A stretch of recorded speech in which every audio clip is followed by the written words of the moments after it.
People I've heard describe your, and I might be wrong about this, but I want to ask you, and I appreciate your response. You play like a gap and a half. Yeah. So can you explain when they start to talk about gap and a half to you, what does that mean? So you want to have an attacking mindset in your primary gap. So you want to create knockback in that primary gap, but you're not just finishing up. You just have, that's your primary. When the ball shows up in another location, then you have a secondary gap. Right. So it's primary, secondary, and typically the secondary gap is shared with somebody else's secondary gap.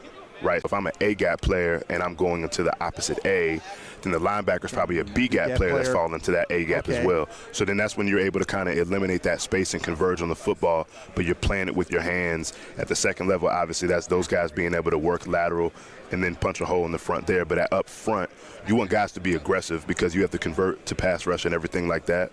You know, so when you think about, like, this is when I was in Green Bay with KC, he was the best nose in football, in my opinion, at doing this style because he plays with good length and he has a good anchor.